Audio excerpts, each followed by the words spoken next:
Amid war-mongering, Pakistan Babri incitement. Pakistan Neta vows the first brick of Babri Mosque in Ayodhya. The threat from Pakistan, the army chief to pray at Babri. Pakistan Ayodhya Mandir provocation here.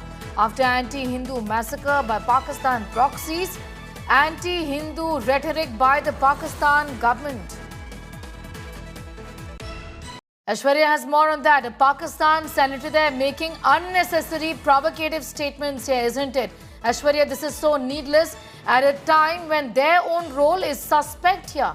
Involvement of Pakistan and proxies in the attack in Pahalgam with anti-Hindu rhetoric and also attacks against Hindus, religious profiling, and now this needless provocation.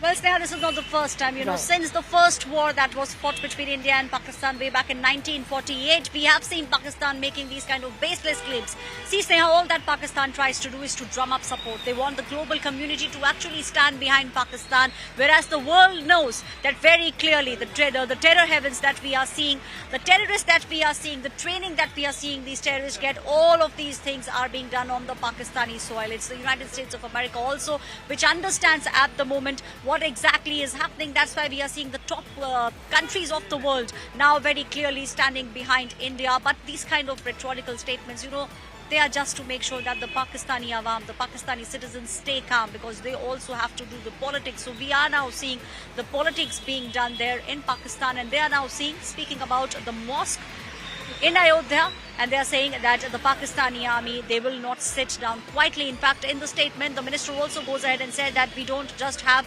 6 lakh troops. In fact, the entire population will be out on the border if there is an all-out war. So they are now just trying to drum up support.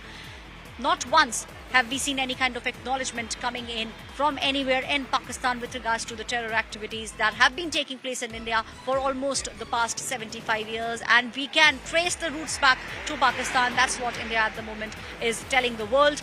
With regards to the nukes also, Sneha, if you remember, 130 nukes, that's the statement that came in from Pakistan, that those nukes are not for show. So now just a little bit of posturing which is being done by the Pakistani leaders, by Pakistan, just to drum up global support. Aishwarya getting in those details.